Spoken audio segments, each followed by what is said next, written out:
Cretin-Derham Hall in St. Paul is a place where Keystone Productions proudly presents high school girls basketball. Tonight's game features a second matchup in a series between two competitive teams in the Suburban East Conference, the Hastings Raiders and the Cretin-Derham Hall Raiders. All the action is coming up momentarily. Hello everyone, I'm Mike Peden, and would like to welcome my new partner, center for the St. Paul Highland Park Scots, Maija Robertson. Maija, thanks for joining us. Thanks, Mike. I'm very glad to be here. Maija, if you take a look at the Suburban East Conference standings, you would think Cretin holds an advantage at 9-4 over Hastings at 4-9. But in this conference, you can throw the record books out. You're right, Mike. And between these two teams, the last game was only lost by 6 points. Both of these teams are going to be worried. Now, this game will rely heavily on two key players. And for Hastings, their marquee player is 6'8", yes, you heard me, 6'8", senior forward, Catherine Hines. Catherine Hines is a force to be reckoned with. And not only is she leading the team in scoring and rebounds with 12.2 points a game, but physically she's someone that the team is going to need to look at, and they're just going to feel threatened by her size. For Cretin-Derham Hall, their playmaker is none other than point guard and future Wisconsin Badger, Alyssa Karel. However, if she has trouble, Cretin has some additional ammunition they can fire at their opponents. Yes, Hastings is versatile. Karel leads the state in assists and steals, and she leads her conference in scoring with 20.1 points per game. With a season like that, she has 3 triple-doubles, but it's not just her. Molly Gesk leads conferences in 3 points, and they also have Sarah Hendricks. All right, let's take a look at the keys to the game for the night, and we'll start with Hastings. First, they need to look to get the ball inside. With Catherine Hines at 6'8", as you mentioned, she is a force to be reckoned with. If they can set her up to score on the inside, it will open up the court for the perimeter shooters. Second, they need to get easy looks at the half court. Cretin does not play the half court well. They prefer to attack you with transitional defense. And finally, they need to pass the ball well. I talked to Coach Mike Harp yesterday, and he told me that when Hastings does a good job of passing the ball, they win games. If they don't, they struggle. Maija, what do you have for Cretin-Derham Hall? Well, with Cretin-Derham Hall's speed, you can't let them get ahead of themselves. They need to control the tempo in this game. Also, they're going to need to stop both Catherine Hines and Sarah Dewey. With two versatile players, both on the inside and the outside, they're going to have to find their players on defense, match up quickly, or in a zone, they're going to need to hit the floor, get back on transitions. Now, they're also going to need to have a 3-point play. They're going to need to be a threat in this game. Which set of Raiders will strike gold in the form of a victory tonight? You'll know the answer in 36 minutes. Hello again. Welcome to Cretin-Derham Hall. And let me tell you, I am glad the cold snap is finally moving out of here. Arctic blast.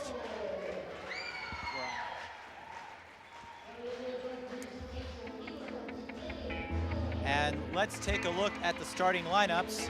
We will begin with the Hastings Raiders. For Hastings, the starters will be Angela Jackson, Megan Callahan, Abby Wagner, Sarah Dewey, and Catherine Hines.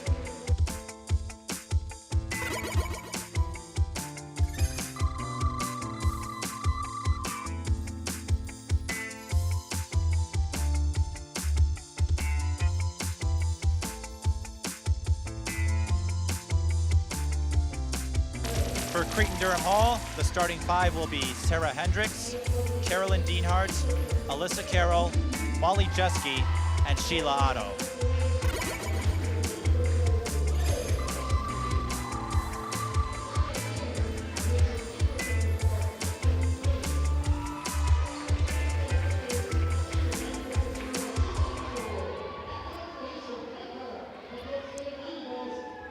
Both team mics look ready to go. I saw Hastings with a lot of outside shooting already. They know that they're going to have to shoot over Cretin.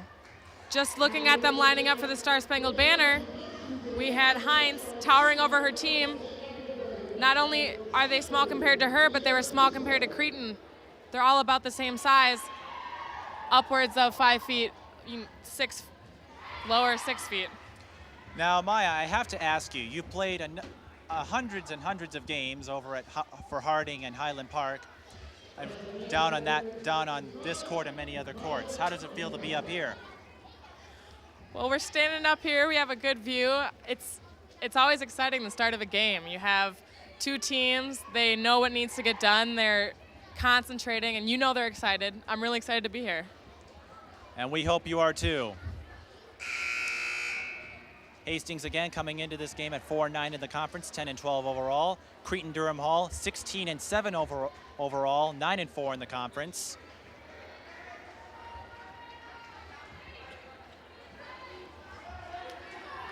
Both teams look ready to go. You see smiles on the court out there. All right, here we go. Are you ready? Because we are. Tip-off is made. Hastings with the first possession. This is Angela Jackson with the ball. Wagner, quick pass, stolen by Molly Jeske. Karel is open on the fast break. Here she comes. Misses the layup, too strong. Who's going to come up with the rebound? It's Karel. Now Cretin already in control of the game with a quick fast break. They started out in man. Here we see Hastings in a 2-3. There's Molly Jeske. She can shoot well from behind the arc. Goes to Dienhart. Hands it out to Otto. Molly Jeske thought about the three. Pump fakes, gets a two-pointer. Can't get the bounce. Catherine Hines with the rebound. No one even was touching Catherine Hines. They can't expect to get rebounds if you don't put a man on the biggest person on the floor. Hastings wearing white, Cretin-Derham Hall in purple. This is Dewey. She's going to take a shot. Too strong. Rebound, Alyssa Karel. She goes to Carolyn Dienhart. She's going to take a three. Well off the mark, too strong. Sheila Otto came up with it. Ball is poked away. Cretin will take possession. 16:49 to go, still no score. Dienhart with another jumper. Swish. Now you see she had both her feet planted and she was executing. The other play she wasn't set up. She was rushing because both of the guards came out on their 2-3 and we're seeing her. You're gonna have to make a clutch play. And look at this, Karel with the steal, Molly Jeske with the easy two. Karel leads the state in steals. You want to watch her at all times. Cretin playing a modified man defense for their press. Wagner's shot, no good. Carolyn Dienhart with the rebound.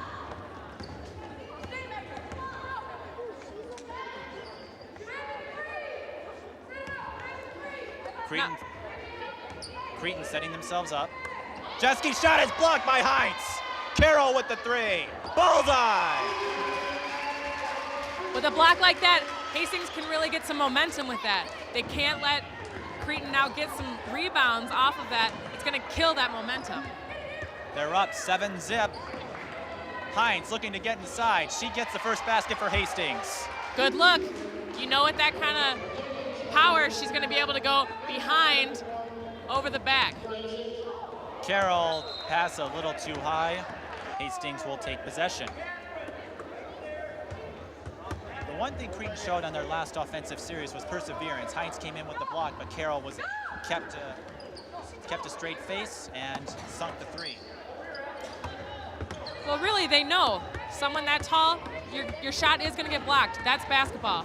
But if you come up with an attitude, it's not going to work. And speaking of blocks, Sarah Hendricks, who leads the Suburban East Conference in blocks, took away an opportunity from Angela Jackson. Hastings will keep the ball.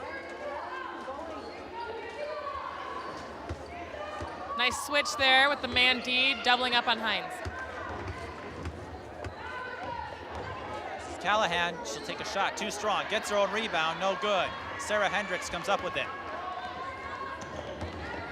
Here comes Karel, she'll take the shot herself. Short, rebound, Catherine Hines. 6'8", she's not gonna have a problem getting rebounds off the glass. And our first foul of the game. Non-shooting foul. The foul goes to Alyssa Karel, her first personal. She averages about 3 fouls a game. In a match earlier this season against Central, she fouled out with just over a minute remaining, and it hurt Cretin-Derham Hall. Well, you know, my coaches used to say when I didn't have any fouls that you're not playing basketball. If you don't hit someone, you're not going hard. You're not playing aggressive enough. With a team like this, you have one big man, one body. You need to scare the team. That you can't let them come in at you. I can understand. The last loss, 6 points. You know they're coming in hard. Three-pointer by Dewey, no good.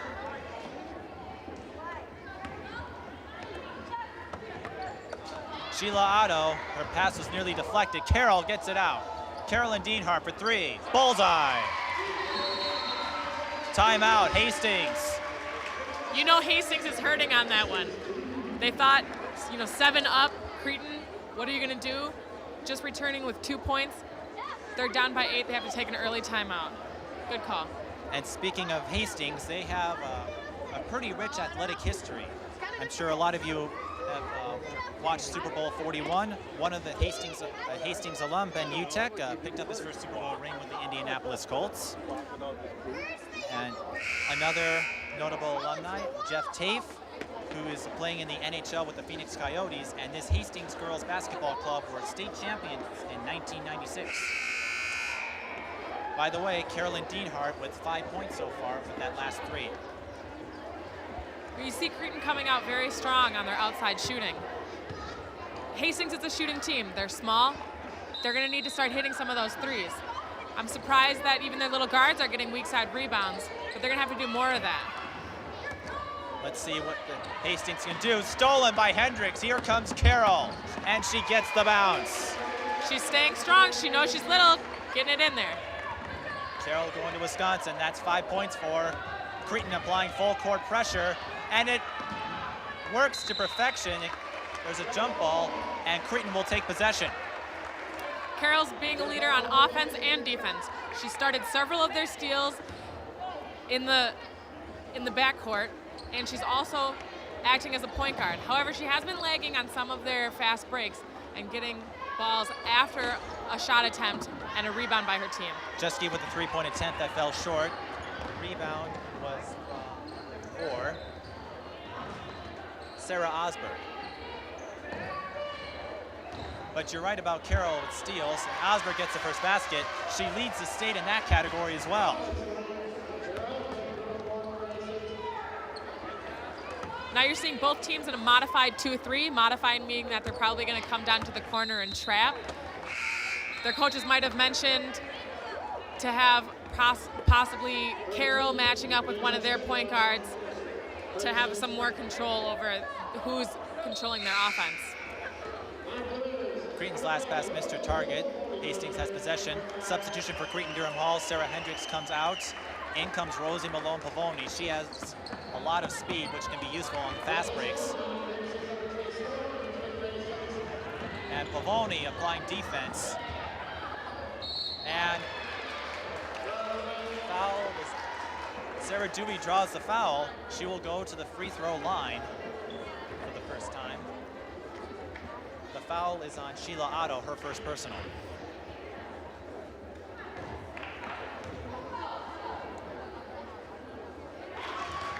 Sarah Dewey, a 5'10" senior guard. She has plans to go to St. Benedict after she graduates. 2 of 2 from the free throw line. 12-6, Cretin-Derham Hall leads.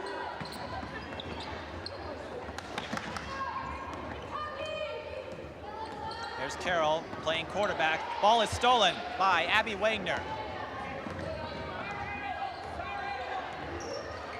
And Karel pokes it away from Leslie Story. Here she comes. Too easy of a layup. You can't let her do that. Cretin now has Hastings scared. They don't feel like they're safe in their own backcourt. And now, with their point guard in trouble, with Karel guarding her, it's gonna be tough. Meanwhile, Cretin picks up their third foul. It goes to Rosie Malone-Pavoni, her first, but you're right. Alyssa Karel showing why she is such an extremely versatile point guard. Here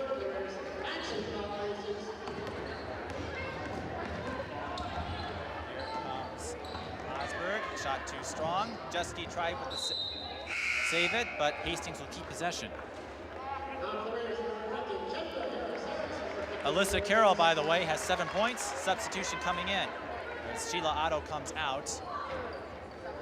And Kendra Harris comes in. Looking on the court, Maija, maybe Bellis might decide to put Hendricks in, knowing that Catherine Heinz is currently not on the floor right now, and try to give Cretin some presence inside. It's hard on the 2-3, but if they're playing modified, having someone that's going to pull that second guard down onto her will be valuable so that they can get outside shots.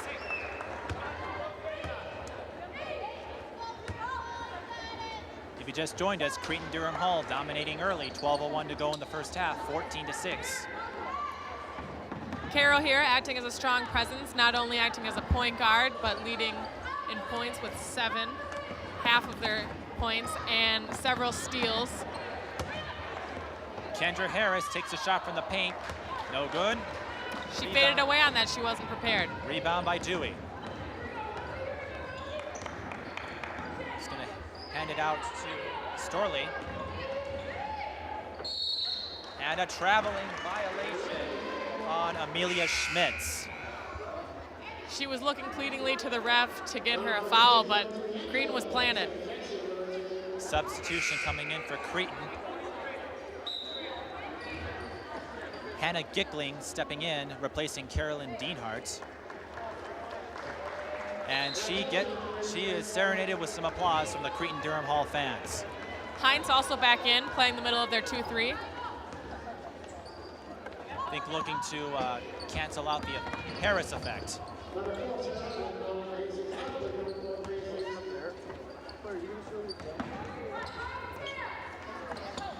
Gickling with the first shot of the game, off the rim. Jackson.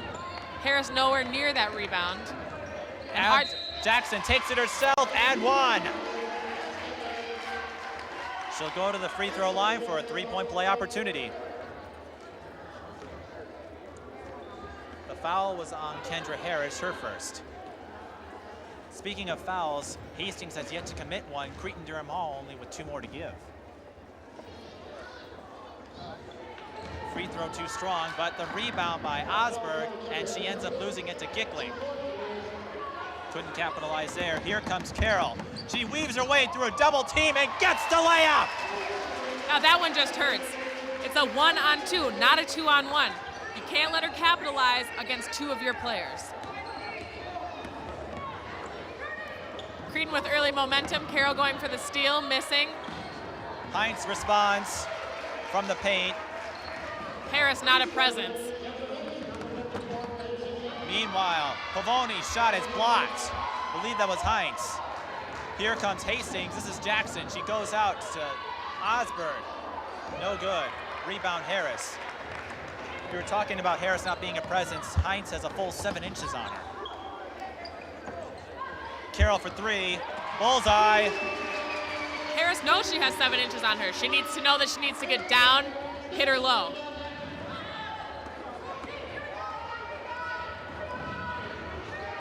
Osberg with the ball, goes to Heinz. The ball is stolen by Karel. Molly Jeske by herself. Easy layup. Cretin is making Hastings look like fools out there. Hastings having to take another timeout. Another 30-second timeout. He's trying to regain composure, have some momentum here.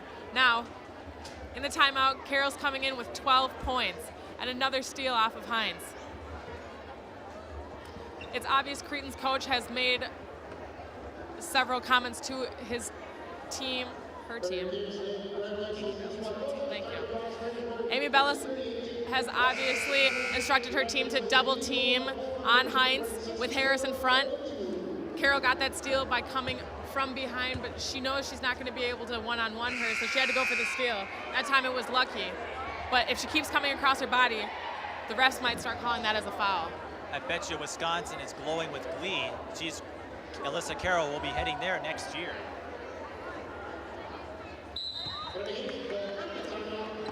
Back in, Cretin still in full court man. No help side by Harris. Angela Jackson. We have a foul. It is a defensive foul.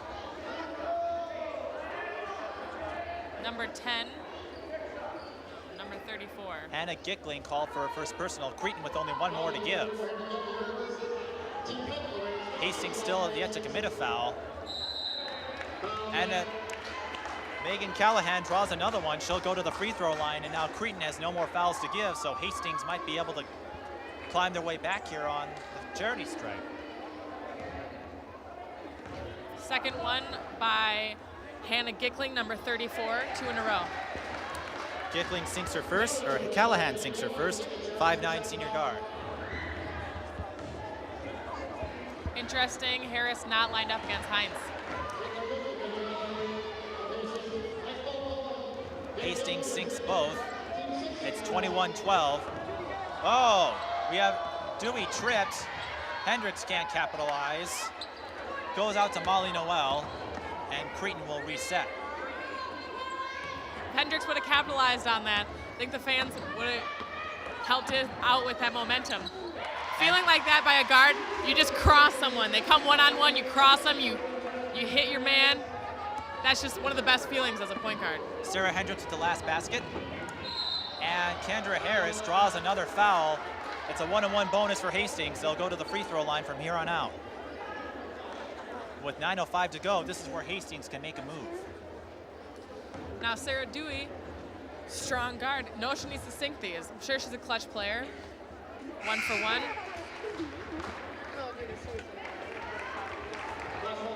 Kendra Harris stepping out. Sheila Otto coming in. I think Amy Bell is recognizing Harris struggling out there. She's not feeling confident. You can see it in how she's carrying herself. Meanwhile, Hastings sinks both. Dewey 4 for 4 from the free throw line. Another substitution. Here comes Gickling will inbound.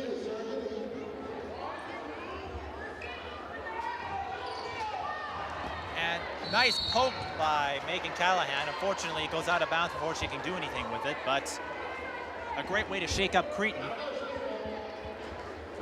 Taste of their own medicine. Hastings is going to need to control this full court. One thing Cretin has done so far is control the tempo. We talked about that in the keys to the game. Interesting that they're lining up in a full court man because they've been fairly successful with their 2-3. Hendricks' shot was well over the mark, and we have a loose ball foul that will not go to the, they're going to the line. Hastings is in the bonus. The foul is on Molly Noel, her first.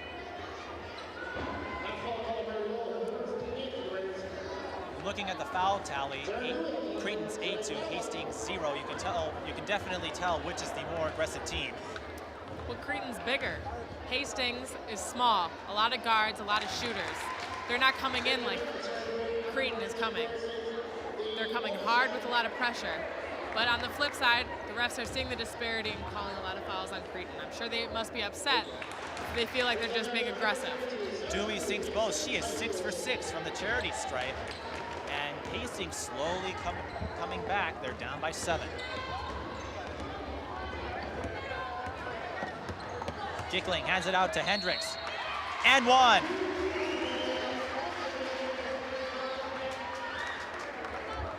And Hastings finally draws their first foul of the game. It goes to Sarah Dewey.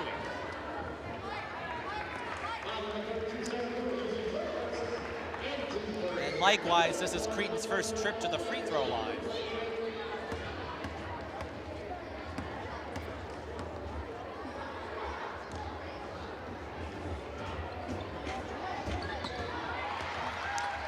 Hendricks with the bounce, 3-point play successful. Cretin up back up by double digits. Trap at the half court. Callahan got out of it, goes to Hines, who is open inside. 6 points for Hines. And the ball is stolen by Abby Wagner. And she loses it to Alyssa Karel. Couldn't quite handle the pass. We have a mad scramble for the ball. Jump ball. Hastings will take possession. Maija, the last time out, I thought Coach Harp made a great suggestion Not only was he concerned about passing over the Cretin Raider double teams, but he also suggested that it was time for the Hastings team to put a little pressure right on the Raiders as well and give them a little taste of their own defense. So I think it's working, and obviously Coach Bellis wants the Raiders to continue to press, try and get the fast break baskets and get down there and take a shot before Hastings has a chance to set up in that rather imposing zone. Back to you.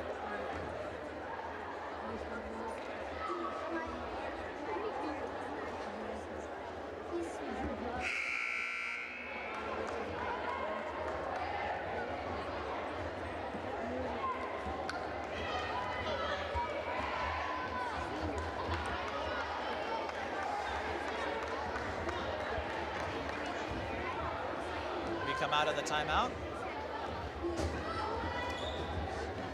And for Hastings, both Sarah Dewey and Catherine Heinz lead the way with 6.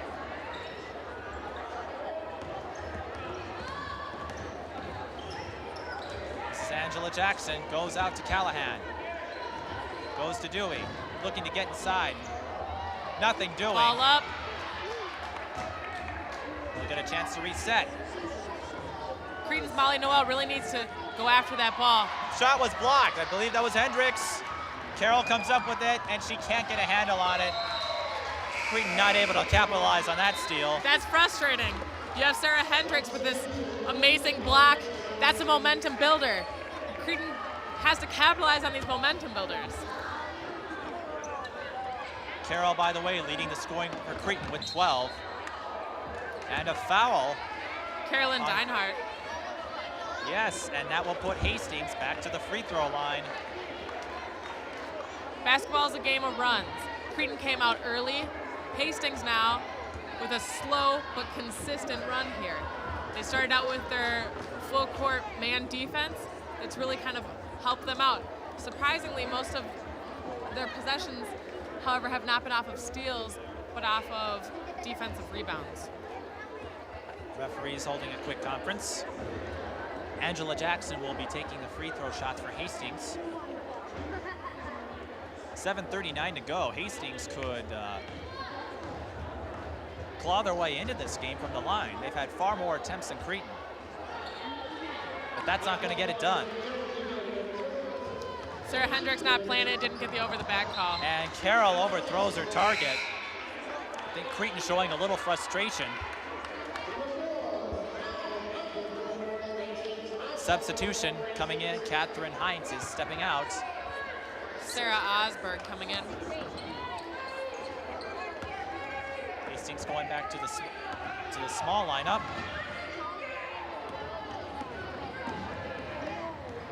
No trap on that run. That's where they found their most success. Cretin backing away from that success. Not sure why. Trap in the corner. Angela Jackson with the ball. Hastings taking their time with this one. And the pass goes under the legs of Abby Wagner. Cretin will get possession. 7:02 remaining, 26-18 in favor of the Raiders of Cretin. Next foul, Cretin will be in the double bonus. They'll give the double bonus, excuse me. And that means Hastings will be able to shoot from the free throw line without losing possession on a 1-and-1. It'll be an automatic 2 free throws. Meanwhile, the last few minutes have been turnovers galore on both ends of the court. Otto tried to get the steal, couldn't get a handle. Hastings will keep possession.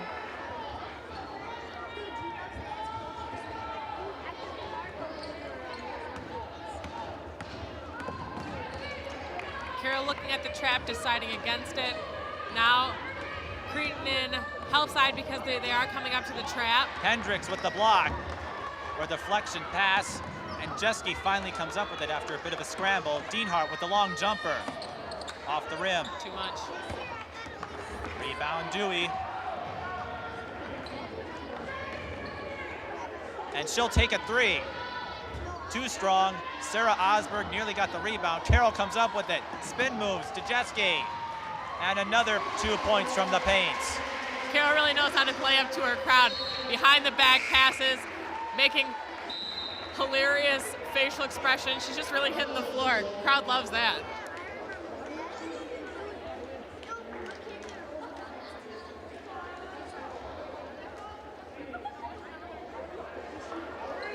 Leslie Storley coming back in for Hastings. Kendra Harris is back in for the Cretin-Derham Hall Raiders. Wagner with a long 2, gets the roll. Hastings needs that about now. Here comes Dienhart, and 1. Count it. I'd just like to make a comment about Molly Jeske leading in 3-point attempts. She's really running the floor well tonight. You see her back in the paint on defense before she finds her man. You also see her on every offensive play. Cretin really likes to push the ball, run the ball. She's there every play, giving an outlet to Karel or Otto. Dienhart with the free throw, 3-point play successful. You were talking about Molly Jeske. She scored 22 points in the first meeting with these two teams. And 12 of those came from 4 3-point baskets.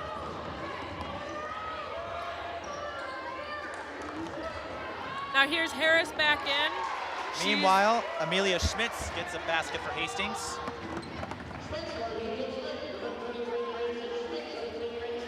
Harris having a much easier time against Sarah Osberg here. And we've got a foul. It's a Hastings foul. Leslie Storley, or no, Sarah Osberg, her first personal. Harris needs to come in with more presence. She's the big man on the floor now. She needs to make that known. With Heinz not on the court, this is her chance. No one near Harris, but she doesn't capitalize. A lot of body down there. She's not going to get the call. A couple more Wheaties and that would have gone in. Leah Schmitz with the ball. And she can't get a handle. Interesting call there. The foul hit off her foot, but the baseline ref did call it as well. That is Cretin's 10th. Hastings now in the double bonus. They will automatically shoot 2 free throws for the remainder of this half. You see Karel calling for her team, stop fouling. Good advice. And that's exactly what Cretin needs to do, because Hastings can claw their way back here on free throws. They still have 3 to give. Abby Wagner out. Heinz coming in. Schmitz, 2 of 2. Hastings cuts the lead to 7. Karel playing quarterback, setting up her offense. Jeske for 3. Bullseye. You can't leave her open from behind the arc. Quick shot. She's already set up. She knows Karel's going to put the ball right in her hands. Trap at the top court. Storley gets out of it. Molly Noel's hair flapping all over the place. Heinz, Howard, with Harris behind her, she's not playing above. 8 points for Heinz, and she knows she has a 7-inch advantage over Harris and used every last bit of it to get her basket. Meanwhile, Dienhart with another bullseye. This defensive play, I would say Harris needs to front and trust your guards to have her behind. 11 points for Dienhart. Karel going for the steal. Heinz just shot a short rebound. Harris, and she nearly lost it, but it went off the Hastings player. Sarah Osberg, I'm surprised Osberg didn't get called a foul there. She was reaching across her body with her other hand on Harris's arm. That's how you're gonna get a foul called. Jeske saying, I'm not finished. Not quite. And a scramble for the ball. Karel picks it up, hands it out to Dienhart. Goes back to Karel, and Cretin will reset. Dienhart with a 3. No good. Catherine Heinz with the rebound. Harris on that possession, not even flashing across, sitting at the weak Osberg's elbow. Shot is blocked.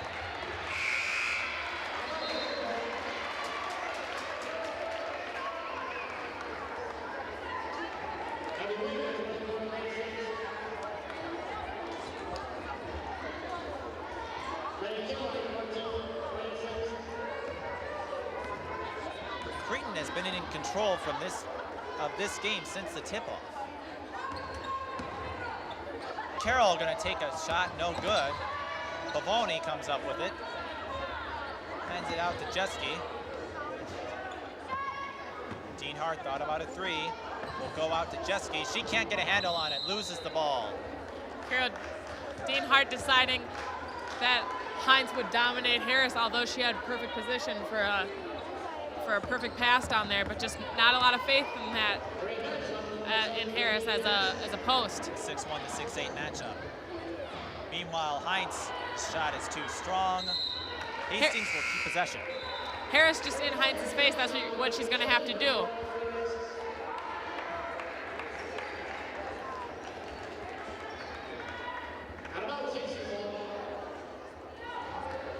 Callahan will inbound it. Goes to Sarah Dewey. Dewey will take a long shot. I think that was deflected. Jeske will come out and get things set up for Cretin. Giggling back in the game. So is Mahone Pavoni. 2:26 to go in the first. Karel with another three. Bullseye! Cretin taking their time, even though they're not running the floor. They're really giving themselves time to set up. With a fast-paced team like that, they're going to take quick shots. Nobody coming out to Karel on that one. Sarah Dewey tries to respond, no good. Callahan's shot is blocked, and a foul on Karel. She can't believe it. She thought that was clean. It wasn't Karel. It wasn't Karel, it was Giggling. Giggling with her third personal. She's in foul trouble. And Callahan will get 2 free shots. Misses the first. Now you played center for Highland Park. What does Coach Deb Williams have you do against opponents who match up against you? Number one, have faith in ourselves. Number two, teamwork. And the one advantage you have with Highland Park is that you've got 2 6-footers on that squad. Listed as 6'2". I think they gave you a couple inches on that one. Maybe it's making up for our ego. I'm about 6 feet and you're not much taller than I am. Meanwhile, Sarah Dewey pump fakes. Shot was blocked, but Hastings draws another foul. They'll go back to the free throw line. On Maija. It is what happened is she came down, wasn't really in control of herself, hit her low. Although Harris was in front, I don't know if that was a lack of faith in her team or just that she already had the momentum going. Jeske's first personal.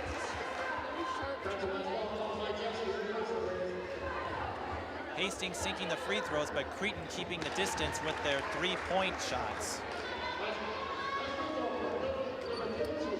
Karel making a decision to keep it slow. Worked last time.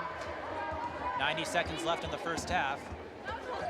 Molly Noel with their first shot of the game. She wasn't set up. Rebound Callahan. Hines struggling down the court. Again, Jeske the first one down. Dewey hands it off to Wagner. Shot is blocked by Karel. Jeske has it. Karel, she's going to get 2 points out of this one. Less than a minute to go. That's what I commented on before. Jeske, quick assist. She makes a steal, an assist. Then she's down there right with Karel. You just see her really, her athleticism running up and down the floor. Less than a minute to go. Abby Wagner with the layup for Hastings. Karel, by the way, has 17 of Cretin's 42 points. Jeske. Meanwhile, Jeske catches him falling asleep on the other end. I'm loving Molly Jeske. She's the all-around player. A great compliment to Karel.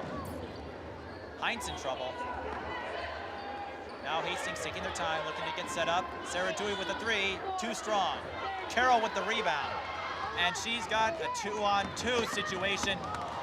Did a no-look pass out to Noel, but it didn't work. But Cretin will get one more shot before the half ends.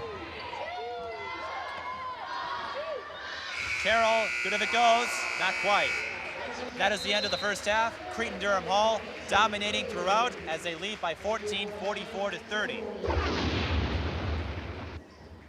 Going back to the keys of the game at the beginning, we said that Cretin-Derham Hall needs to stop Sarah Dewey and Catherine Hines. I haven't seen Dewey as a threat in this game, although Hines, every time she gets the ball, it seems like she's just scoring on Cretin. If they don't come up with a response for her, they're going to really have some trouble, although they have been controlling the ball full court, so not a lot of attempts for Hines. Well, we're going to go to Meg Stevenson, our sideline reporter. She had a chance to talk to both coaches, Amy Bellis for Cretin-Derham Hall and Mike Hart for Hastings before the game. And we will see you on the flip side. I'm standing beside Coach Amy Bellis, head coach for the Cretin-Derham Hall Raiders. And Coach, we've got a 16-7 record coming into this game, but I think it's a little deceptive because if you look at those 7 losses, they were by an average of about 6 points. And Tuesday night, we came off a real heartbreaker. Yeah. How do you think the teams practiced and responded from that loss, and what do you expect from them tonight? Well, we've had gotten beat 3 times this season on buzzer beaters, which has to be a record. But the kids have been really resilient this season. I've been impressed every day they've come and they've practiced hard, and this week was no exception. It doesn't matter if we come off a great win like Hopkins or a bad loss like against Roseville. They really, this is a team I've had that practices hard every single day. I'm just thrilled with their work ethic. I think we're going to be ready to go tonight. Okay, as you look at the conference standings, and you've got 3 games left, and then you head into the regionals. So, based on your experience from this season, you think your squad's going to be ready to go to finish on a high note and hit the regions playing your best basketball? Yeah, I sure hope so. It's hard to say with this group. We've been a little bit up and down all season, but we've got great senior leadership. We've got 8 seniors on our squad, I think, and they provide terrific leadership. I think we're going to be ready to go. You know, it's been a tough conference season for us, but there's been a lot of good teams, and we're going into a section where, you know, there's all sorts of good teams that we're going to have to beat along the way. So hopefully it will be to our advantage to have played such a difficult schedule. Now, based on the game earlier in the season against Hastings, it was a 6-point win. What do you see as a key for your game tonight for your team to win this game? Well, I think we have to get the pace where we want it. You know, we like to press and run, and certainly slow it down, set it up is not what we want to do, and that's what we were forced to do a little bit down at Hastings. We did not play very well against their zone defense last time. We have to do a little bit better, move the ball better, take better shots. But I think if we can get the pace going where we want to, we can get our press going, we get lots of baskets off transition, that's what we need to do to be successful. And I can see an advantage to that. They've got some terrific size, and you'd like to beat that size down the court. Yeah, I mean, we can't match up size-wise. And a lot of times we're playing a lineup with not anybody in over 5'9" or 5'10". But hopefully we can use our speed to our advantage and get them moving up and down the court and make it uncomfortable for them a little bit tonight. Well, Coach, good luck tonight. Thank you very Let's much. bring home a win. Thank you. Well, I'm standing beside Coach Mike Hart. And Coach, you're just a little under 500 at the moment. But if you were to look at where you were at the start of the season and how you feel your team's progressed, what do you think you're at right now? Well, you know, we're up and down. There's weeks where we play very well, we shoot the ball well, we play great defense, and then there's weeks where we don't play so well. So we've been a real roller coaster for us, and you know, it's kind of week by week. And so we had a tough game Tuesday night against Park. We didn't play real well, so we're hoping to get back on the right side of that roller coaster tonight against Cretin. When I look at the stats for your squad, I see that you've got leadership from your seniors. Talk a little bit about your seniors this year. Yeah, you know, we've got great seniors. We've got we start 4 seniors, and we've got 6 seniors that play. And, you know, they've just been playing, most of them have been playing since the 10th grade, one since the 9th grade. And they're just great kids. They love to play basketball, and they've done a great job of kind of taking other players under their wings. And so we've been fortunate to have them out there. And, again, things haven't always gone the way we've liked them to, but the seniors have kept everybody in there. And, you know, they're still excited about playing basketball. So that's all you can ask for. Exactly. Now, the first time you played Cretin, it was a close game. You looked at the score. It was a 6-point differential. As you come into the game tonight, what do you see as keys for your team being successful? Well, you know, we've got to do a better job of stopping their outside shooting. They hurt us in the second half last time with hitting a bunch of threes in the second half. So we got to do a better job, try to contain Alyssa Karel and We're not trying to stop her because I don't think you can do that, but we're going to try to contain her a little bit better and just hope that we can control the boards and so that we can limit them to one shot. And if we can do that, we like our chances. It was a great game the first time. We're looking forward to another one. Thanks, Coach. Good luck tonight. Thank you. You're welcome. Standing here beside a Cretin basketball legend, one Kate Townley. And Kate, it's great to see you again. Good to see you. Let's get back and reminisce a little bit. Talk about that magical season and the year that you helped lead the Raiders to the state championship. That's exactly what it was. It was just a magical season. Everything just seemed to come together for us right at the end of the year, and it was wonderful. It was one of the most highlights of my career. I remember that championship game. I felt like you played just about an absolutely perfect game that night and did such a wonderful job of getting your teammates involved. But what I also remember about that night was that there was a gal playing on the other side of the basket that kind of impressed me, and I was trying real hard to convince her to come play at my alma mater, the University of Illinois, which worked out. But talk a little bit about what happened in your career after high school. I went on to play Division I basketball out in Binghamton University, which was a upstate New York school, and had a great 4 years. Started 3 of them and held the steals record at steals and assist records at there, and so I had a great time. I had a wonderful time. Things worked out really well for me, and I had a great career. And now you're back at your alma mater, and what exactly are you helping out with Coach? Really just kind of helping out at games. Coach Amy Bellis gave me the opportunity to come in and help out when I can, just helping out at practices and helping out at games and trying to, give some of my wisdom, if I had any, back to my alma mater, which I enjoy truly, and I'm very grateful to Amy Bellis for helping me do that. I'm sure the players have to enjoy that. They know the experience that you do bring, and you're a proven winner, so I think it's terrific that you came back to Cretin. And what are you thinking about down the road? You want to be a head coach someday? I'm not against it. But we'll see what happens. I like where I'm at right now. So okay, great to see you again. Thank you. Take care. All right. I am sitting beside the head football coach at Cretin-Derham Hall, Mike Scanlon. And Mike, it's good to know that even you like to watch games that don't involve shoulder pads and spikes. And well, these guys, they're really fun to watch. That's one thing. And to top it off, they're all really nice girls. I mean, that sounds real cliche, but they're a nice bunch of citizens. They're good people to represent our school, and they're really fun to watch. Now, I have to talk to you a little bit about this new football coach over at the University of Minnesota that's making all the headlines. Now, I have particular interest because, as I'm sure you know, he played tight end for a fine Big Ten school that wears orange and blue. That's right, the Illini. The Illini, and was actually, I think, one of the names when we were looking for our new football coach. Coach Brewster's name came up down at Illinois as well. But there's been a lot of talk about the enthusiasm that he's generated and the fact that he's out meeting with the high school coaches, and we know he's had particular interest in coming over to visit your school and talk to some of your players. What's your impression of this new coach? Well, seems like a very personable guy. I don't know if I want to call him a salesman, but I think that's the nature of a big-time college coach, is that you got to be able to sell your program. And he doesn't seem to be adverse to coming to this side of the river, coming into St. Paul once in a while.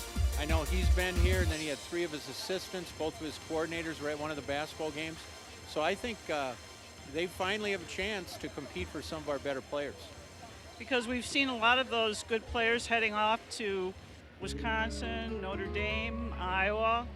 Now, as you look ahead to your upcoming season, I know that this last year was a little disappointing the way it ended, but it was a fabulous season. We really enjoyed watching your team play this last year. What do you think as you look ahead to next fall? Well, excited again.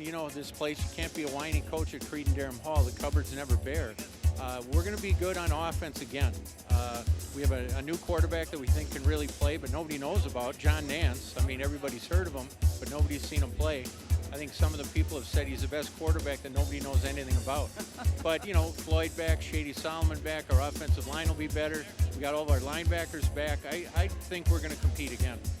Mike, thanks for your time. This is one of the best creative football minds in the state of Minnesota, and it's our privilege to have a chance to chat with Mike. Thanks. Well, thank you. Very generous. Welcome back to high school girls basketball, being presented by Keystone Productions, featuring the Hastings Raiders and Cretin-Derham Hall Raiders, the Suburban East Conference matchup. The leading scorer so far for Cretin-Derham Hall, Alyssa Karel with 17 points. Carolyn Dienhart and Megan Jeske have 11 points apiece, and Sarah Hendricks rounds with 5. For Hastings, the leading scorers are Sarah Dewey, who scored all of her 8 points on free throws, Catherine Heinz with 8, all coming from inside, Abby Wagner and Amelia Schmitz both with 4, and Angela Jackson, Sarah Osberg, and Megan Callahan finish it off with 2 points apiece. During halftime, Coach Amy Bellis honored her point guard, Alyssa Karel, and mentioned some statistics that Karel is on the verge of breaking, such as points scored, steals, and rebounds in a single season. Currently, she leads the state in steals, in assists and steals, and leads the conference in scoring. Just looking at their last matchup,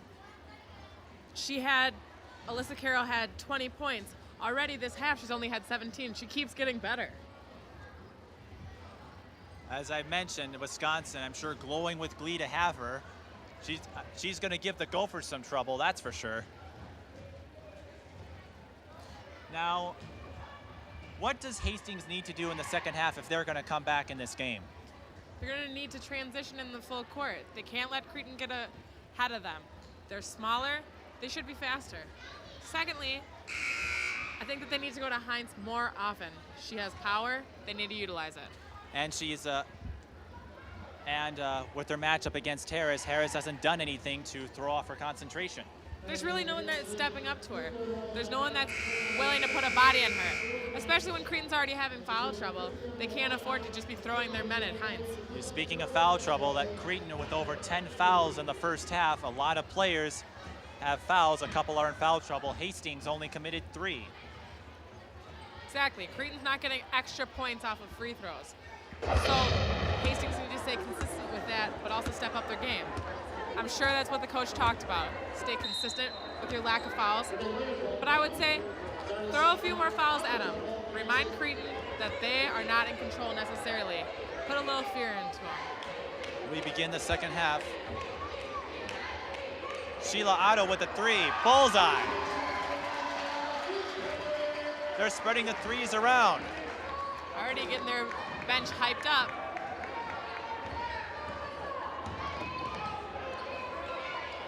Again. Abby Wagner with a double team. Gets out of it, goes to Callahan. They know that trap's coming at the half court. There we go. Assist, and then basket Heinz. She's consistent when she gets the ball. That gives her 10. First Hastings player to reach double digits. Karel with a double team, but gets out of it with Jeske. Goes back to her, hands it off to Otto. And the no-look pass. Unfortunately could not capitalize, but a great no-look. Sarah Dewey with the rebound. Wagner in and out. Karel with Carolyn Dienhart wide open. Here she comes. It was patient, but could not capitalize on that layup. Karel for 3. You gotta be kidding me. Bullseye! 20 points for Karel. Hastings is gonna need to step up and take a quick timeout.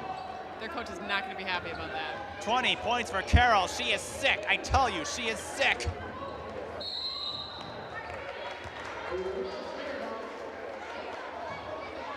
Hastings commits another turnover. They are getting frustrated with number 30. Amy Bellis not happy with her team fouling. If you have that much momentum, there's no need for a foul like that.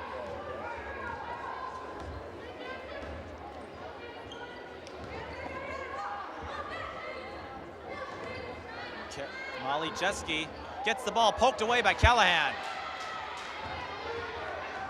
She caught Jeske falling asleep. Angela Jackson taking the ball down court. Now Dewey in control.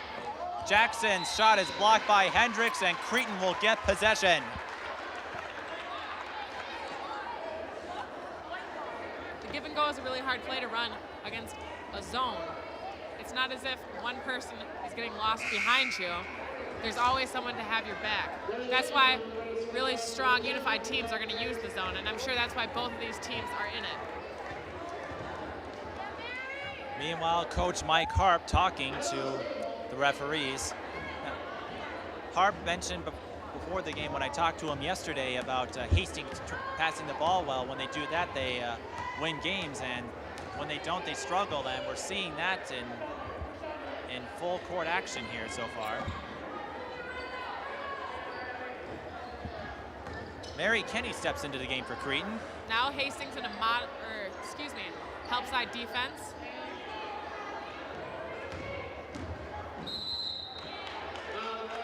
And Hastings commits a foul. It goes to Abby Wagner. That's her second personal.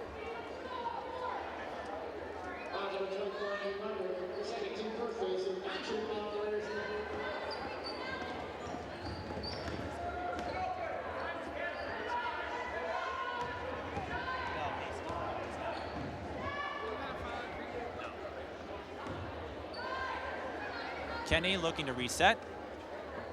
Goes to Hendricks. Cretin taking their time now with an 18-point lead. They're going to make Hastings try to snatch it away from them. Hendricks with the mid-range shot, too strong. Heinz was stuck behind number 45, Sheila Otto. Those are those little things that's why she's in the starting lineup. She's aware of what's going on in her court. She's just trying to help her team. She didn't go for the ball herself. That's teamwork. Angela Jackson gets the ball nearly stripped away, but Catherine Heinz comes up with it. Her shot is blocked by Hendricks. You gotta be kidding me. Cretin's bench just hopping up over that. Now they're excited. Hendricks at 6'1" denies an easy shot from a 6'8" Catherine Heinz. I'm sure Heinz has been told her whole life, keep the ball up. That's what happens. And that just makes you feel stupid as a player. Really, it's embarrassing. Your shot is gonna get blocked. It shouldn't get blocked when you're 6'8". Mary Kenny comes up with it. Jeske for three, short. Catherine Heinz with the rebound. Heinz struggling to get down the court. Wagner for three, too short, but Heinz with the rebound and cleans up the mess.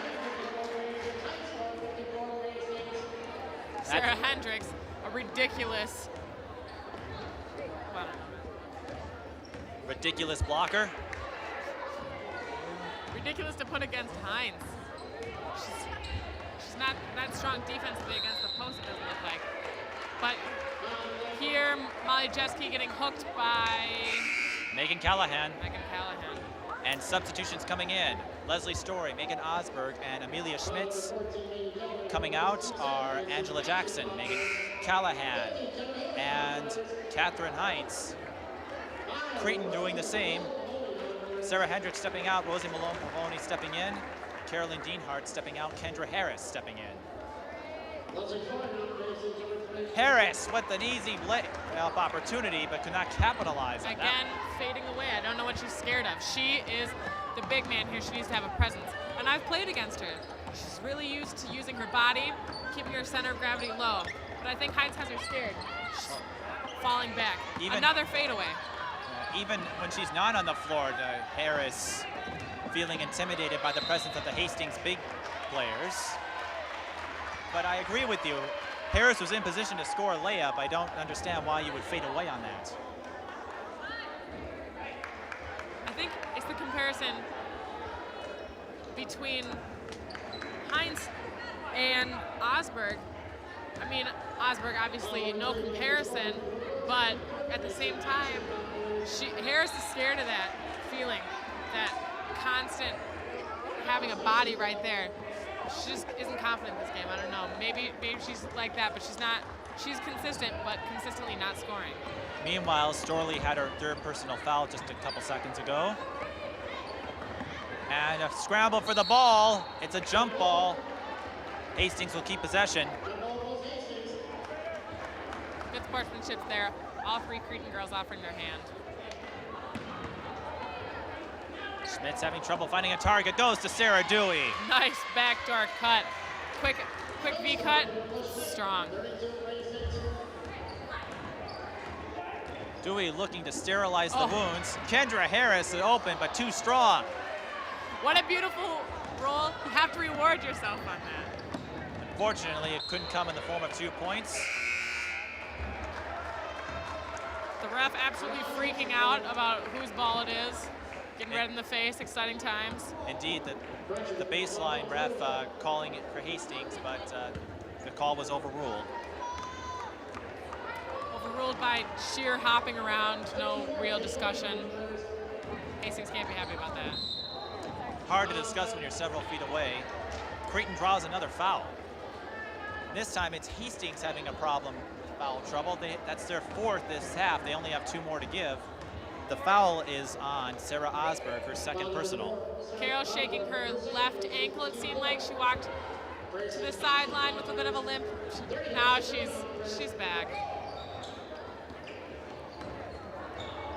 Harris stripped by Sarah Osberg. Now with the ball, Leslie Story. Jay Cordy in the game for Cretin-Derham Hall, number 54. Storley's shot short, but Abby Wagner with the rebound. Alyssa Karel missing that rebound. Had both hands on it, just couldn't control it. Wagner draws the foul. It goes to Jay Cordy. It's her first. Coincidentally, Cretin's first of the half. Sarah Hendricks coming in for Cretin's Kendra Harris. Molly King being assigned against Catherine Heinz. King at 6 feet. Heinz tried to get it, but at 6'8", she's gonna nearly wrestle the rebound away. I love how King approached that. She got really low, put her hips against Heinz's butt, knew what needed to get done, but she didn't put all her weight into Heinz. She might be a little scared, might be a little intimidated, but what she did is she went back to her bases and then help side, got a block. Karel playing quarterback once again.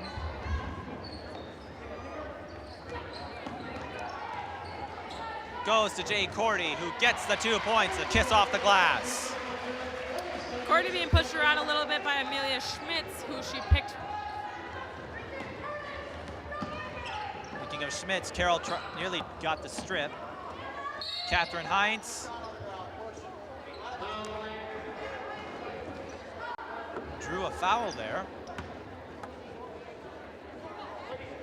Against Molly King, her first.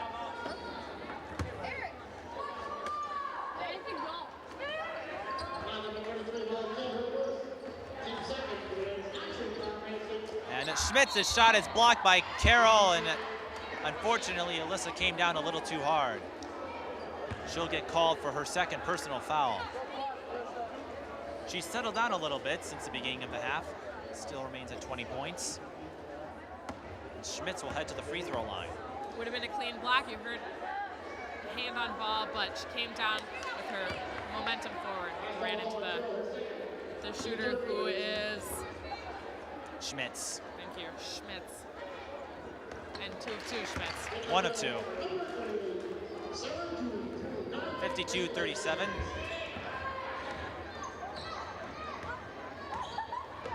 Cretin has yet not lost control of this game since the get-go. Karel with the long-range jumper, in and out. Angela Jackson with the rebound. Schmitz pump faked. I think she should have gone on that one. Karel wasn't in control, but Karel possibly in control of this one. She gets a steal. Nice hands, way to be aware. And it'll stay with Cretin.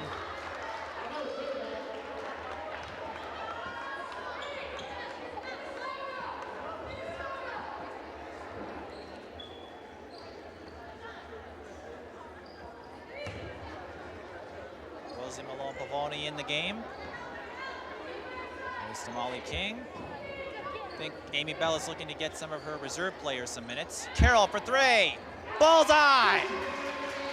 Beautiful screen by Sheila Otto there, opening up her point guard. 23 points for Alyssa Karel. And nearly got the steal. You really saw Malone-Pavoni really putting her all into defense. She felt like she had lost, but you just see the Cretin girls are putting their head down and running the floor. Timeout Hastings. While we have a timeout, we'll go to another trivia question. This time we'll go over to Cretin-Derham Hall. Many of you know they were in the St. Paul City Conference a few years back. Who was the last Cretin-Derham Hall player to lead the St. Paul Conference in scoring? Margaret Nolan, Kate Townley, Angie Cerny, or Jody Loveline? I'm gonna go with Jody Loveline because at Harding, my coach was Loveline, so. You would be correct. Jody Loveline in 1995 led the St. Paul City Conference in scoring. Is that cheating? That she coached me. I'm afraid not. I'm just taking the A. I'm taking the A on this trivia question. I've already revealed the answer. I guessed right. You did guess right. Jody Loveline, of course, now the athletic director for Cretin-Derham Hall, and a couple other folks that were in that question. Margaret Nolan played college basketball at Notre Dame, was an All-American player there. And Kate Townley, who was part of the 1999 state championship team at Cretin-Derham Hall, played Division I college basketball over at Binghamton in New York. In the meantime, Hastings will grab possession. Got themselves out of a 10-second violation. Cretin coming back in with a lot of intensity and a full court man. Catherine Hines' shot is short. She gets her own rebound, cleans up that mess. King with strong defense, but then didn't turn around and slam into Hines. You're gonna have to throw your whole weight into her to box out and get real low. But it's a lot easier for me sitting up here looking back down on it than I'm sure it is to move her. I don't know how much she weighs, but she's 6'8". She looks like a condor out there. Jay Cordy with the last rebound. She's got Carolyn Deanhart on a 2-on-1. Pops up for the short jumper. Hines with the rebound.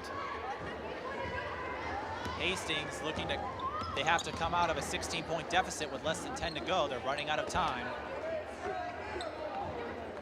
Hastings, I think, is having problems controlling the court because Hines isn't as fast, so there's always going to be a 4-on-5 if they're going full court. 16 points for Catherine Hines after the last basket. Deanhart for 3, off the rim.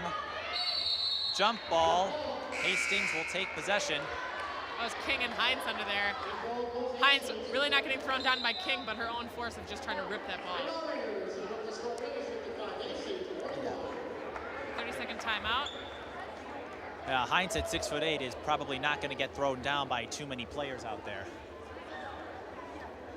She carries her weight very centered. She always has a very wide base. Hines had 8 points in the first half, and in the second half she has matched that total with 9:28 to go. Just like I said during halftime, they're really going to have to go to Hines because she's capitalizing on all her points. Cretin still keeping the distance from behind the arc, sinking those 3-pointers. Cretin's still up by 14 points. Really, Hastings hasn't made a dent here. They're going to have to go on a run. I'm sure that's why Cretin took the timeout. They knew something is going to happen here. Hastings really going to step it up. They have confidence now. They're going to continue to go to Hines. They need to find a way to stop them. Amy Bellis was looking for a double dribble, but to no avail. Molly Noel with the steal. Megan Callahan pretty much just handed it to her. She didn't have control. Carolyn Deanhart goes out to Mary Kenny. To Noel. Cordy. Look. Carol was wide open. Molly King could not get the bounce. Jackson with the rebound. Molly Noel, the only one under the basket on that last offensive rebound. Abby Wagner and 1. Count it. Coming to the line with a bit of a limp. She's wearing only one ankle brace, probably an old injury. Carolyn Deanhart called for the foul. Alyssa Karel steps back in, replacing Mary Kenny. Molly King steps out, and Lauren Alt, 6'1" center, steps in. And Molly Jeske also returning, replacing Jay Cordy. I think Bella's sensing Hastings looking to make a run here. Misses the free throw. Carol with the rebound.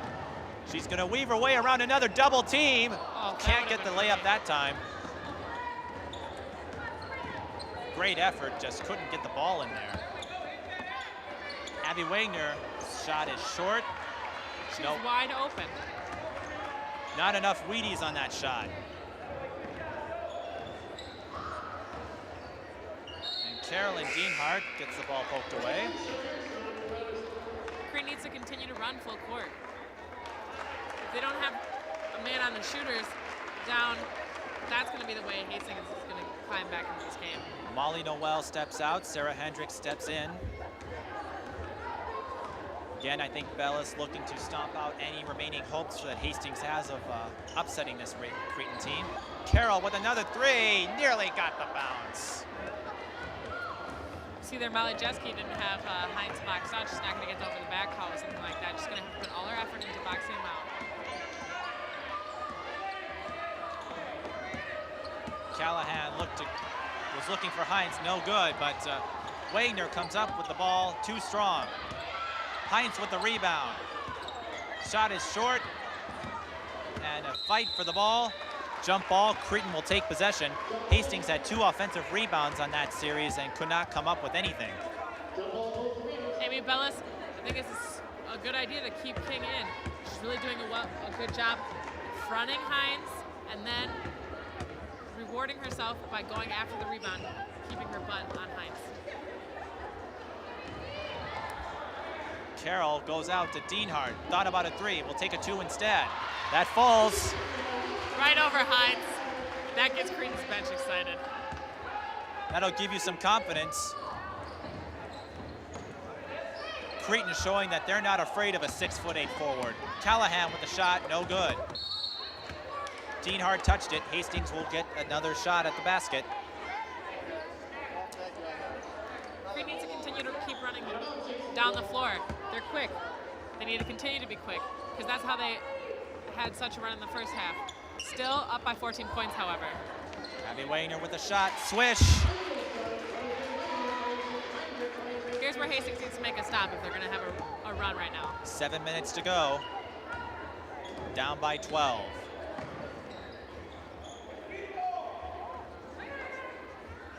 Jeske to Karel. She's saying, I'm not finished. 3 more! She's way behind the arc. She's not even trying hard. That was nearly NBA range. That is Cretin's 10th three-point basket of the game. And Karel with 26 points. Karel with 6 of those 10. And in the open, we talked about how Jeske can give them range from behind the arc. And tonight, it's been Karel's time to shine from behind there. Karel's done everything tonight. But you have to remember, she has a really good squad behind her, and they have home court advantage. Home court advantage, very, very valuable. You have the court behind, you have all your fans behind you, especially with Cretin.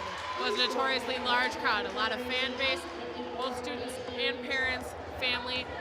You have people who are able to come make all your games. That support system, that's why they're good athletes, but also that's why they're a winning and successful program. Catherine Hines with the last basket for Hastings. Dienhart with a shot that didn't come up. Sarah Dewey with the rebound. Callahan looking for a target. Jackson was lagging, now she has the ball. Jackson was open for a 3, decided not to go for it. And Callahan overthrows her target. She just came in there, didn't really have a lot of control, just kind of gung-ho, threw it down. You're talking about home court advantage. Now, just how valuable is that? Because the length of the basketball court doesn't change from school to school. You're right, but first of all, you have the rims. You shoot on these rims every day. Teams are putting in 10, 12, 14 hours a day at the same gym every day. It's just, when you feel on, you can feel really on at your own court. Secondly, all these fans, you have this momentum, they get excited, especially when you have students. Students love to get excited. Carolyn Dienhart with the behind-the-back layup. That's just my point. Look at all these fans getting really excited. Their bench is screaming. That just makes you feel so good, and it makes you want to get right down onto defense. Dienhart with 15 points now. Catherine Hines at the other end with another deuce. That gives her 20. Lauren couldn't even touch that. Nobody's been able to touch Hines except for Hendricks. You're talking about this Cretin crowd. I'm sure this will give them a good feeling. They've got a big match against Woodbury next week, who leads the Suburban East Conference. Jeske with a shot, no good. Cretin-Derham Hall defeated Woodbury in their last meeting. Cretin has a notoriously strong program, and as I can say that I've been playing in the St. Paul Conference, we hate matchups against them, especially when I played Harding. You just know they're going to cream you. It's not a good feeling. Walking into this court, it's beautiful, it's large, and they have all these parents that are just willing to scream their heads off for their daughter, who they see every day played. You don't have a support system like that in the St. Paul Conference. So now I think it's wonderful that they are in the Suburban East Conference. I'm so thankful, not only for me personally, but also for all the teams in the St. Paul. You just can't compete with that. Molly Jeske, Sarah Hendricks with the last foul for Cretin-Derham Hall. It was on Abby Wagner drew it. And Wagner is 1 of 2 from the line. You mentioned about the St. Paul City Conference. I covered a few of those games in the last few weeks, and I do have to agree with you. You just don't get the fan support, especially at the schools such as Arlington and Harding, where support is limited. It doesn't give you a good feeling playing in front of an empty gym. We need to remember, one, when you don't have talent, you can't really pull crowds as much. That's just the fact of life. If you're not good, who wants to come see you if you're not winning games? A lot of these schools are Title I schools. Jeske, bullseye!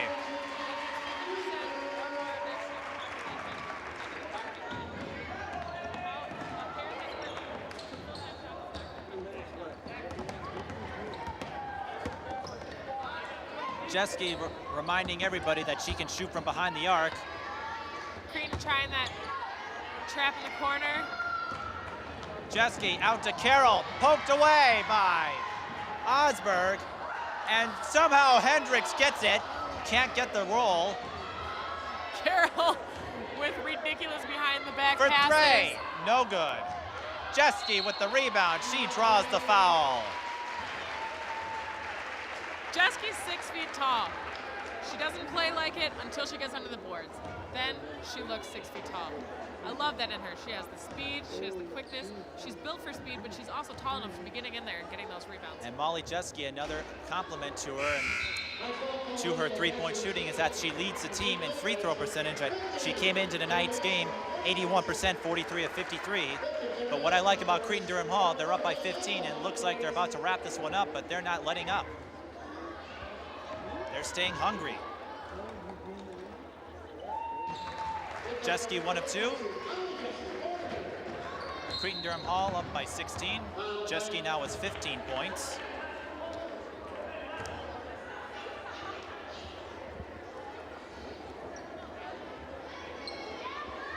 And we have a foul at the other end. It's on Alyssa Karel, her third. Hastings now in the bonus.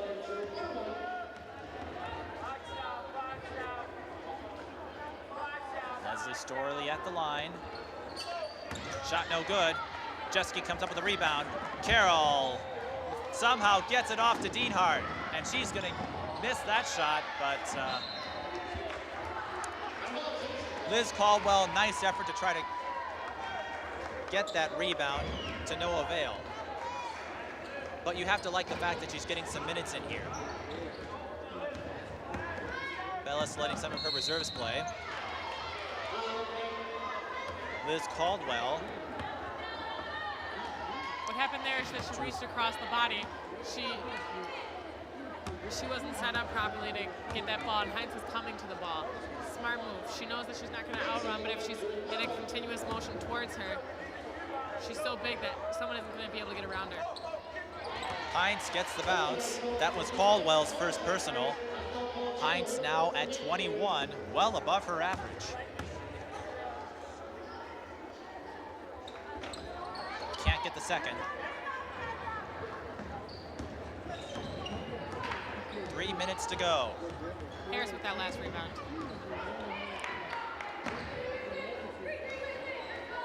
Some botting up there between number 44, Liz Caldwell, Kendra and Harris Sarah shot Osberg. blocked. Heinz comes up with the ball. And Heinz will take a long two. No good. Cretin-Derham Hall comes up with it. It's starting to get really physical out there. We're seeing Jeske throwing elbows, staring down Hastings players. Hastings realizing they're down, getting upset as well for different reasons. But when people start throwing elbows, giving you bad looks, all you want to do is start something with them.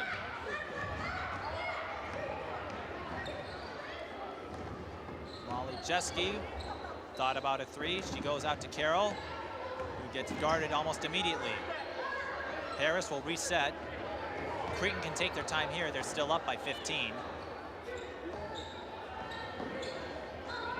Jeske to Dienhart with the long 2. Swish. And Hastings, Cretin-Derham Hall calling a timeout. Amy Bellis probably looking to let her team know that, hey, we still got a couple minutes in here, but letting her know that her team has some big matches coming up. With 2:05 to go, let's sneak in one final trivia question. This is another one from Cretin-Derham Hall. How many conference championships did Cretin win when they were in the St. Paul City Conference? 11, 12, 13, or did you lose count? Well, I definitely lost count, but I'm going to go with the biggest number, 13, because they're pretty much just sweeping everybody. The correct answer is 12. They won a dozen championships. The last 2 were co-championships with Central back in the Ashley Ellis Milan era. Cretin, this has got to be a good feeling for them as they face Woodbury next week. I tell you, Catherine Hines, 6'8" for Hastings. Cretin all night has not been intimidated by her. They just keep throwing new people at her. That's all you can do. People don't like playing against someone that's extremely better than you, but the guards are keeping control of the guards at the top, so Hines isn't getting as many looks.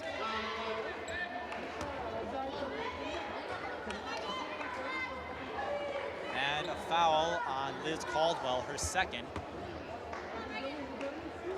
That'll send Megan Callahan to the line. And she sinks her first. We have a substitution coming in. Osberg coming in for Hines.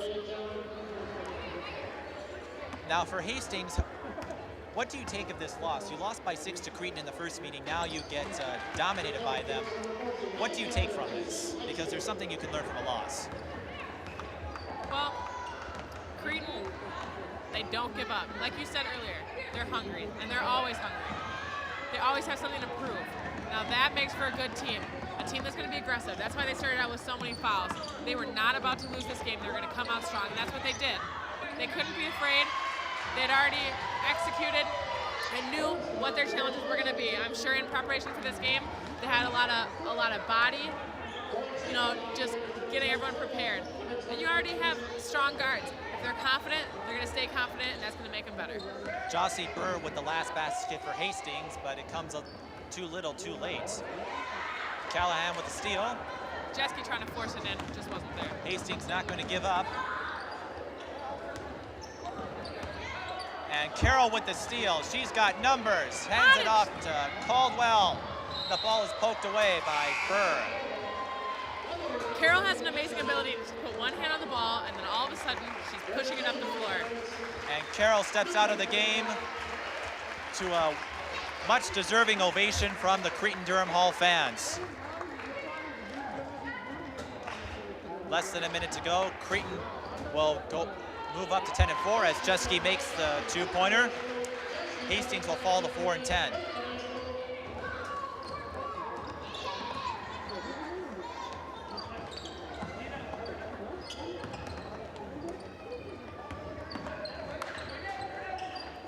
Burr gets another shot. That's short. She knew it was short. She followed it. Smart move, but just didn't get a look on it.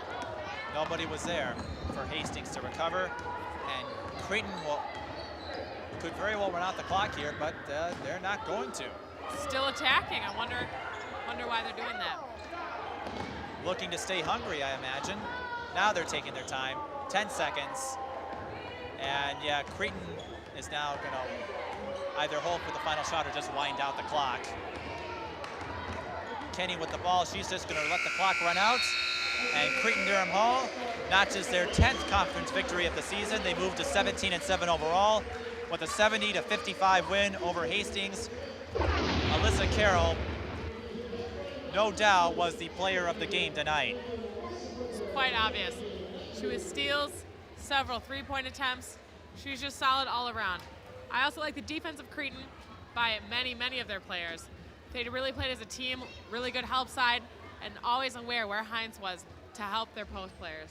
To recap the scoring for you for Cretin-Derham Hall, with the performance like tonight, you didn't need to worry about balance. Alyssa Karel, as we just mentioned, led the way with 26 points. She was complemented by Carolyn Dienhart and Molly Jeske with 17 points apiece. And Sarah Hendricks finishes off Cretin scoring with 5. Sheila Otto had 3 points and Jay Cordy had 2 points. For Hastings, Catherine Heinz with 21 points. Sarah Dewey, who most of her points were made from the free throw line, has 10. Abby Wagner finished with 8. Amelia Schmitz with 5. Megan Callahan with 4. Meg Stevenson has an interview with our player of the game and future Wisconsin Badger, Alyssa Karel. Take it away, Meg. Well, Mike and Maija, I'm standing beside the point guard for the Cretin Raiders, Alyssa Karel. And Alyssa, it was just a great game tonight. I thought your team bounced back really well from a tough loss Tuesday night. When I think about the fact that you guys have had 3 buzzer beaters this season, but what do you think is the reason for this great character on this team this year? I don't know. This year we just have a team that loves to work hard. When we get beat, like we had a bad game, or get beat tough, like our game last game, the buzzer beater, we just always want to come back the next day and just practice hard and make sure the next game it doesn't happen again. So I mean, we were all feeling down that night, and we just want to make sure it didn't happen again. So we came out hard.